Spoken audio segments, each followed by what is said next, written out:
लक्ष्मण जी आरो कुछ कहे छथिन बहुत कुछ कह दिलखिन व्यास जी सरकार कने समय देखत हुए समय पर ध्यान हमर जानकी जी के विलाप रसिक वृंद के भाव छन हमर जनक बाबा भी रोबै छथि आ हमर जानकी बहन सेहो रोबै छथि उ कोना की हां एक सुंदर रोल जे लखनलाल जी के खेले थे जय हो वास्तव में सुनो हम एक समय में लक्ष्मण लाल जी के रोल खेले रही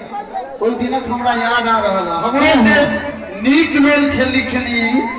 बउआ हमहू खेले छलिया एक लाइव चल रहा है हमको दे रहा है तू की करिए इनका बउआ कुश कुमार है उनका उमानंद जी 51 का पुरस्कृत कर लेते हैं। बहुत बहुत धन्यवाद उमानंद जी। हमर जनक बाबा रोबै छथि हमर जानकी बहिन मिथिलानी सब रोबै छथि हमर सुनैना मैया कि आब हमर पुत्री कुमारी रह गेल हिलै हेडो ने लाइव चल रहा है संत के भाव छन हमर जानकी जी रोबै छथि कोना सीता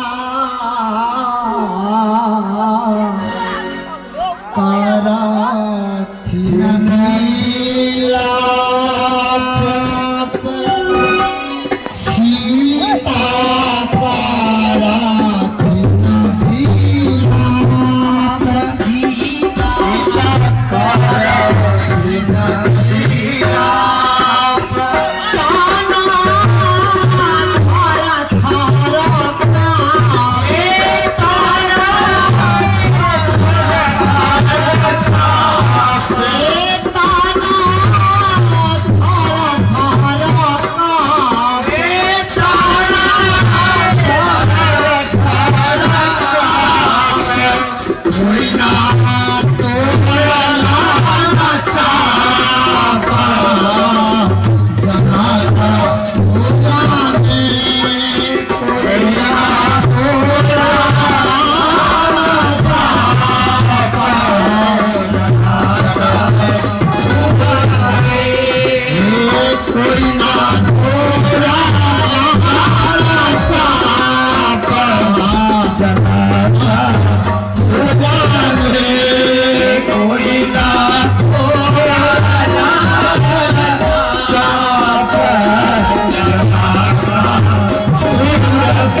जानकी धीरज धरा चतुर सखी समझावे छे सीता जानी सारो सोच सीता जानी सारो सोच सीता जानी सारो सोच सीता जानी सारो सोच थोड़ी है सारो हे रामा हे हरो हे रामा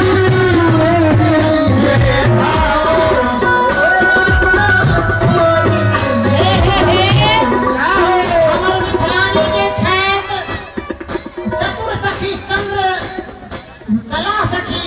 कहे छै कि हे जानकी बहिन तब परिबा साबा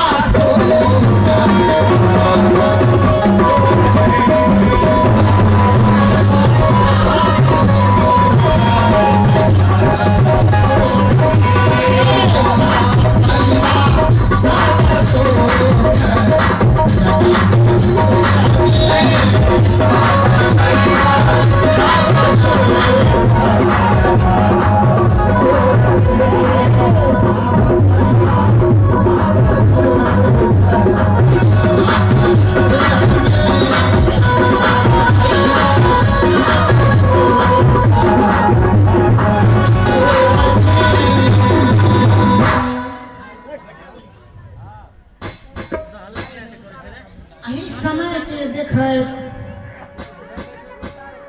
हमर गोस्वामी बाबा लिखे छै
हे राम, आप यह सब देख चुके हैं कि यहाँ कितना बड़ा राजा जनक का हृदय से इस प्रकार का जो वाणी निकला है। आप यह धनुष को तोड़ करके और राजा जनक को हृदय को जो लालसा है उसे समाप्त कर दीजिए। उठा मुरा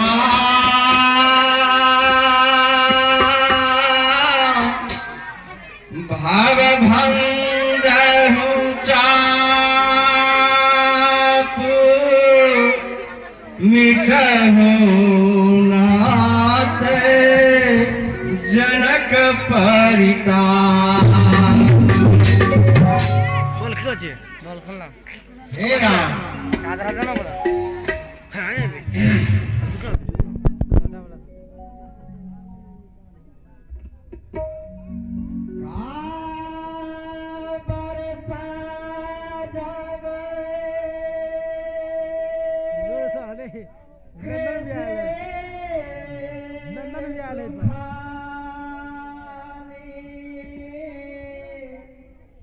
समय चूक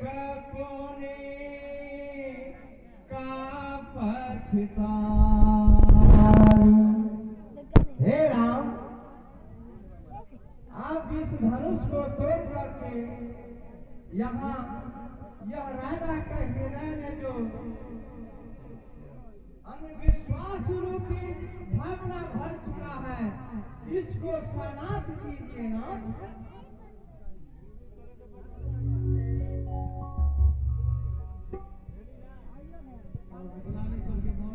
बुलबुला फूट रहल है जग चले सकल जग स्वामी वर कुंजर गुरु ही प्रणाम नहीं मन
सरोज जयमाल सुहाई विश्व जय सोहाज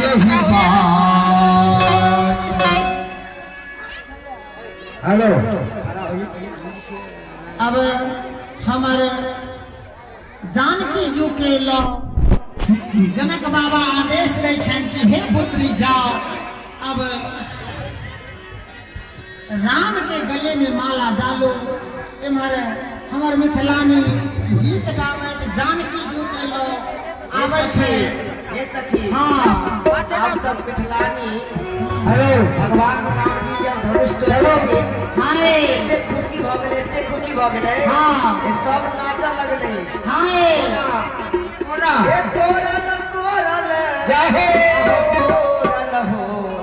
रघुरैया धनुइया के आ तोरल हो रघुरैया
कोना बुलावे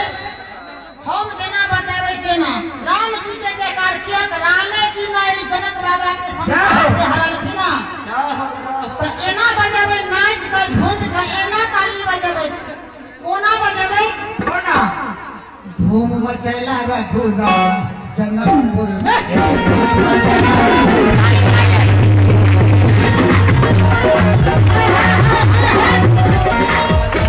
अहाँ सब जे खुशी नहीं भेलै कि राम ई धनुष तोड़ देलखिन तऽ एना थोड़ी हाथ देने सुंदर राम के इधर आ जाओ। ताली बुलाइयो ताली है ले हमने खाइए। मचला ना घूम